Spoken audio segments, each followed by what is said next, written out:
Okay. तो ये video mechanical में जो सब्जेक्ट है मास मैकेनिक्स ऑफ सॉलिड में इम्पोर्टेंट टॉपिक्स के लिए बनाया गया है कि आप कौन से इम्पोर्टेंट टॉपिक्स को पढ़ के और इसको ईज़िली आसानी से टैकल कर सकते हैं। तो ये जो रिसर्च की गई है पिछले 2014 तक के पेपर से लेके और रिसेंट जो भी पेपर हुआ है वहाँ तक के पेपर्स का एक समराइज वे है। कौन कौन से इम्पोर्टेंट टॉपिक्स उसमें आए हैं और क्या क्या टॉपिक आपको चूज़ करना है या क्या क्या टॉपिक आपको पढ़ना है जिससे आप आसानी से अच्छा मार्क्स निकाल सकें।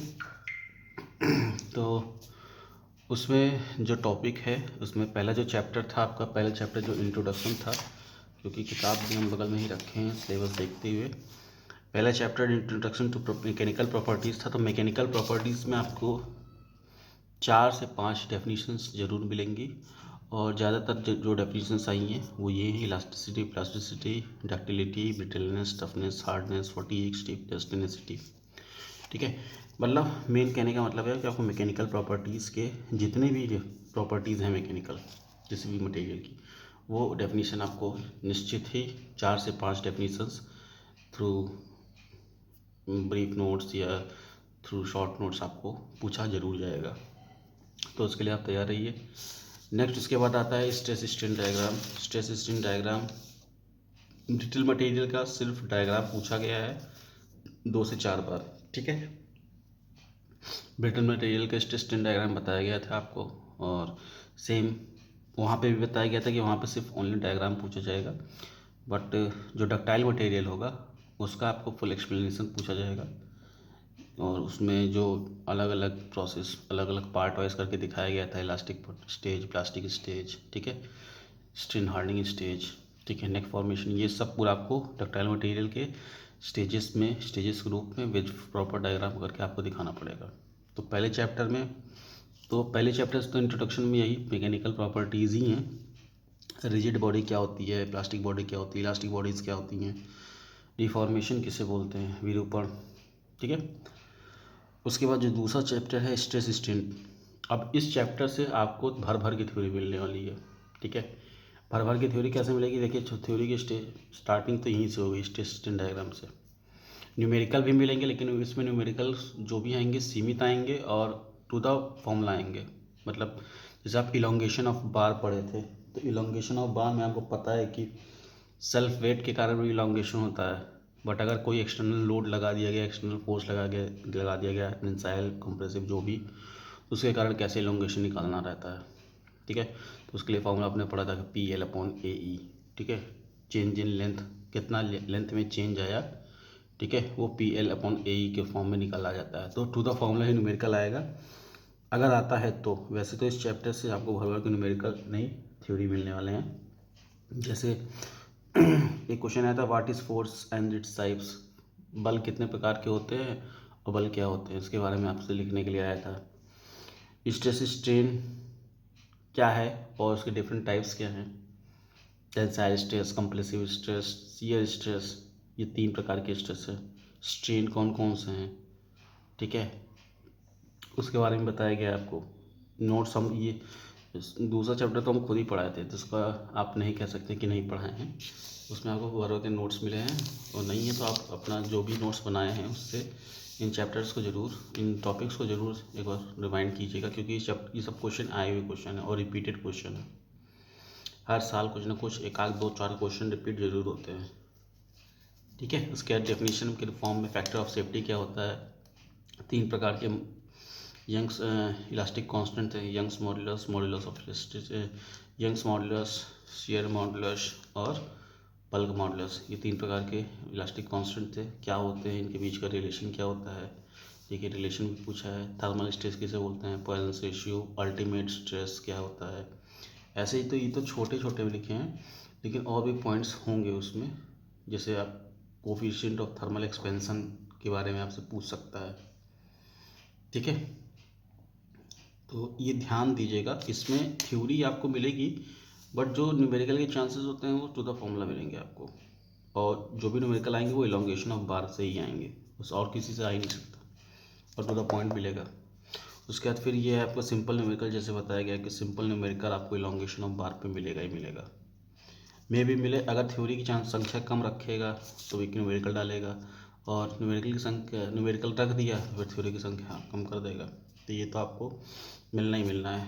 तो इस दूसरे चैप्टर से आपको थ्योरी में जो इम्पोर्टेंट ब्रिटल मटेरियल है, डक्टाइल मटेरियल है, या जितने भी हैं सारे प्रोसेस, ये सब ultimate state position ratio thermal, इन सब की डेफिनेशन सबको प्रॉपर याद होनी चाहिए।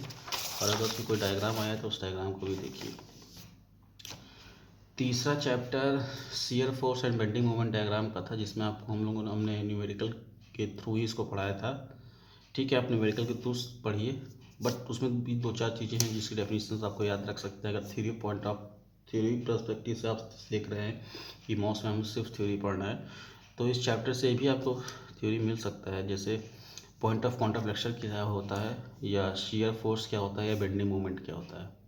अब शियर फोर्स और बेंडिंग मोमेंट के बीच का एक रिलेशन है जो कि 1-2 बार क्वेश्चन में पूछा गया है। ये रिलेशन फाइंड करने के लिए बोला गया है, और ये आपकी किताब में दिया हुआ है, relation between shear force and bending moment. इस चैप्टर में हम लोगों ने शियर फोर्स अलग अलग मटेरियल का अलग अलग क्रॉस सेक्शन पे निकाला था, अगर लोड्स के अकॉर्डिंग हर क्रॉस सेक्शन पे अलग अलग शियर फोर्स बेंडिंग मोमेंट आ रहा था।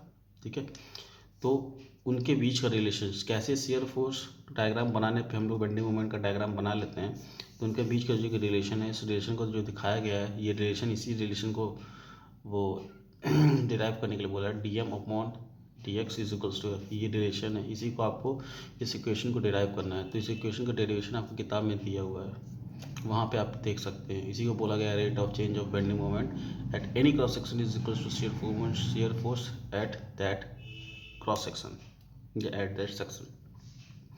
ठीक है, तो इस तीसरे चैप्टर से, जो कि पूरा न्यूमेरिकल है, इसमें से भी आप थ्योरी निकाल सकते हो। थ्योरी के पॉइंट ऑफ व्यू से आपको एक डेरिवेशन और 2-3 डेफिनेशन याद रखनी पड़ेगी। ये रिलेशन तो मोस्ट प्रॉब्ली चांसेस है न्यूमेरिकल, क्योंकि एक न्यूमेरिकल तो आपको शियर फोर्स डायग्राम और बेंडिंग मोमेंट डायग्राम से बनाने के लिए आता है, बट बाई चांस अगर न्यूमेरिकल ना दिया तो आपको रिलेशन डिराइव करने की जरूरत देगा। ये इसको ध्यान दीजिएगा। नेक्स्ट उसके बाद प्योर बेंडिंग और प्योर बेंडिंग चैप्टर है। अब प्योर बेंडिंग चैप्टर में जो bending theory of simple bending है, उस सिंपल बेंडिंग में आपको पहले बात तो जानकारी होनी चाहिए कि प्योर बेंडिंग किसे बोलते हैं। जब भी कोई बार पे बेंडिंग फोर्स लिया, जब भी कोई बार बेंड होता है, तो उसमें 2 चीज़ें होती हैं, एक तो बेंडिंग स्ट्रेस जनरेट हो जाता है और एक शियर स्ट्रेस जनरेट हो जाता है। बेंडिंग स्ट्रेस तो बेंडिंग के कारण जनरेट होता है, लेकिन शियर स्ट्रेस जो जनरेट होता है उसके क्रॉस सेक्शन के कारण होता है। तो ये तो होता है, ये सिंपली बेंडिंग कहलाता है। बट प्योर बेंडिंग किसे बोलते हैं, तो प्योर बेंडिंग वो बेंडिंग होती है जिसमें किसी भी बार को बेंड करने पे उसके अंदर सिर्फ और सिर्फ बेंडिंग स्ट्रेस जनरेट हो। ठीक है, सिर्फ और सिर्फ बेंडिंग स्ट्रेस जनरेट हो, उस प्रकार के बेंडिंग को हम लोग प्योर बेंडिंग कहते हैं। ठीक है, प्योर बेंडिंग क्या होता है, जिसमें सिर्फ और सिर्फ बेंडिंग स्ट्रेस जनरेट हो, शियर स्ट्रेस नहीं जनरेट हो, तो ऐसी बेंडिंग को हम लोग प्योर बेंडिंग बोलते हैं। अब इस चैप्टर में अगर बात करें तो इसमें सबसे इंपॉर्टेंट है ये बेंडिंग इक्वेशन। ये डेरिवेशन के रूप में आ सकती है, तो आपके पास 2 डेरिवेशन हो गई, एक ऊपर वाली डेरिवेशन और एक ये नीचे। इस पूरे चैप्टर में सबसे इंपॉर्टेंट इसकी डेरिवेशन है। अब डेरिवेशन के साथ साथ इसके एजम्पशन भी उतने ही इंपॉर्टेंट हैं। एजम्पशन को हम लोग नहीं कह सकते कि एजम्पशन इंपॉर्टेंट है, क्योंकि कहीं कहीं हुआ क्या है 2014 से जो अभी तक का पेपर जो देखा गया है, उसमें कहीं कहीं क्वेश्चन डिराइव करने के ना बोल के सीधे बोल दे कि आप एजम्पशंस लिखिए बेंडिंग इक्वेशन का। तो बेंडिंग इक्वेशन के एजम्पशंस तो बहुत इंपॉर्टेंट है, डेरिवेशन भी आपको पढ़नी है और एजम्पशन भी पढ़ने हैं। उसका एक आध डेफिनेशंस, एक आध छोटे छोटे टॉपिक्स हैं, जैसे सेक्शन मॉडुलस किसे बोलते हैं। तो जैसे आप लिखे हो ना, m/i equals to sigma by y equals to e/r, ये बेंडिंग इक्वेशन है। अब इसी में आई को अगर आई को इधर करते हैं और वाई को इधर करते हैं, तो i/y का जो रेशियो होता है उसी को हम लोग सेक्शन मॉडुलस बोलते हैं, जिसे हम लोग कैपिटल जेड से दिखाते हैं। उसका फ्रैक्चुअल रिजिडिटी क्या होती है, तो फ्रैक्चुअल रिजिडिटी जो होती है ये small E into capital I के बीच का जो ये रिलेशन होता है, प्रोडक्ट यंग्स मॉडुलस और मोमेंट ऑफ इनर्शिया के बीच का जो क्रॉस प्रोडक्ट होता है, उसी को हम लोग फ्लैक्चुअल रिजिडिटी बोलते हैं। पैरेलल एक्सिस थ्योरम क्या है, परपेंडिकुलर एक्सिस थ्योरम क्या है, न्यूट्रल एक्सिस क्या है, न्यूट्रल फ्लेयर क्या है, ये सब चीज़ें आपको किताब में दी हुई हैं। और अगर मौका मिलेगा तो इस चैप्टर को मैं एक बार 1-2 दिन में जब भी हमको मौका मिलता है, या तो कल संडे है, कल संडे में इसका वीडियो बना के एक चैप्टर इसको कंप्लीट किया जा सकता है। ठीक है, तो ये चैप्टर हम कंप्लीट करवा देंगे विद प्रॉपर डेरिवेशन और एजम्पशंस तो ज़रूरी करवाएंगे, क्योंकि आता है, ज़रूरी है। प्योर बेंडिंग के बारे में आपको बता दिया गया कि जब बेंडिंग करने पे सिर्फ बेंडिंग स्ट्रेस जनरेट हो, शियर स्ट्रेस ना जनरेट हो, तो ऐसे बेंडिंग हम लोग प्योर बेंडिंग बोलते हैं। ठीक है, उसके बाद जो चैप्टर आया वो रेजिलेंस आया। अब रेजिलेंस में आपको स्ट्रेन एनर्जी के बारे में जानकारी होनी चाहिए कि स्ट्रेन एनर्जी क्या होती है। इसमें 2-4 ही चीज़ें हैं, जैसे कि आपको स्ट्रेन एनर्जी, इम्प्रूव रेजिलेंस और मॉडुलस ऑफ रेजिलेंस, ये दोनों टॉपिक इम्पोर्टेंट हैं। इनके बीच की इनकी डेफिनेशन जाती है, उनके बीच का रिलेशन होता है। वो रिलेशन आपको एक बार ड्राइव करके देख लेना है कि अगर कोई यूनिफॉर्म बार है तो उसमें टेंशन फोर्स लगने पे कितना उसका रेजिलेंस आ रही है। ठीक है, तो sudden applied load, impact load, ठीक है, इस पे अलग अलग मटेरियल पे यूनिएक्सल टेंशन और यूनिफॉर्म शियर स्ट्रेस जनरेट होती हैं। ठीक है, तो ये छोटा सा चैप्टर है, इस चैप्टर को आप कवर अप कर सकते हो। आपको प्रॉपर अगर थ्योरी देखा जाए तो थ्योरी में आपको resilience, proof resilience, modulus of resilience के बारे में जानकारी होनी चाहिए, और एक डेरिवेशन है, उस डेरिवेशन को देख लीजिए, derivation of resilience of uniform bar in tension. ठीक है, मतलब मेनली अगर आप डेरिवेशन नहीं देखोगे तो इन 3 टॉपिक से आपको प्रॉपर आपको दिया जा सकता है, प्रॉपर केयर मिल सकती है। तो उसके बाद जो नेक्स्ट चैप्टर आता है टॉर्जन आता है, तो टॉर्जन में भी टॉर्जन इक्वेशन इंपॉर्टेंट हो जाती है। जिस प्रकार से बेंडिंग इक्वेशन होती है उस प्रकार से टॉर्जन इक्वेशन होती है, लेकिन टॉर्जन इक्वेशन का अभी तक ऐसा कोई क्वेश्चन पेपर नहीं मिला है जिसमें डेरिवेशन पूछा गया हो, लेकिन हम अपनी तरफ से तैयारी करेंगे टॉर्जन इक्वेशन की भी। टॉर्जन इक्वेशन में बहुत सारे छोटे छोटे टॉपिक्स हैं, जैसे कि टॉर्जन इक्वेशन ही खुद में एक टॉपिक है, उसका पोलर मॉड्यूल्स ऑफ सेक्शन क्या होता है। तो इसमें ज़्यादा नहीं है as compare to pure bending, ये छोटा चैप्टर है टॉर्जन का। इसमें मेनली अगर आप इंपॉर्टेंट की बात करें तो इसमें इंपॉर्टेंट सिर्फ टॉर्जन इक्वेशन ही, डेरिवेशन उसका, और पोलर मॉडल्स ऑफ सेक्शन है, यही 2 टॉपिक इंपॉर्टेंट है, इसलिए इसी 2 टॉपिक को रखा गया है। नेक्स्ट जो 7वां चैप्टर आता है वो है स्लोप एंड डिफ्लेक्शन। अब ये चैप्टर मैंने ना पढ़ाया है और मेरे ख्याल से आपने पढ़ा भी नहीं होगा, क्योंकि पूरा का पूरा चैप्टर है तो अच्छा chapter, derivation point of view से इम्पोर्टेंट चैप्टर है, क्योंकि इसमें न्यूमेरिकल भी आते हैं, और न्यूमेरिकल इसका अगर आप डेरिवेशन पढ़ लियो तो तभी आप कर पाओगे। ये डबल इंटीग्रेशन मेथड से सॉल्व होने वाला चैप्टर है। 2 प्रकार के मेथड होते हैं, स्लोप एंड डिफ्लेक्शन। किसी भी बेंडिंग, किसी भी मान लीजिए कोई बार था, उस बार पे अगर मोमेंट लगाया गया तो उसके अंदर जो भी इसके अंदर जो भी कमियाँ आती हैं, जो भी बेंडिंग होती है, उस बेंडिंग के कारण कितना डिफ्लेक्ट किया है और डिफ्लेक्शन के कारण स्लोप कितना जनरेट हुआ है, वही दोनों चीज़ें हमको निकालनी है। और ये थ्रू मोमेंट एरिया मेथड और थ्रू डबल इंटीग्रेशन मेथड हम लोग सॉल्व करके निकालते हैं, डेटाइप करके। ठीक है, तो ये अच्छा चैप्टर है। आप लोग के पास इतना समय नहीं है कि इसको देख लिया जाए, लेकिन आप अगर छोड़ना चाहें तो इस चैप्टर को छोड़ भी सकते हो। ठीक है, वो आप कवर अप कर लो जाओगे ऑप्शन में। ठीक है, ऑप्शन में कवर अप हो जाएगा।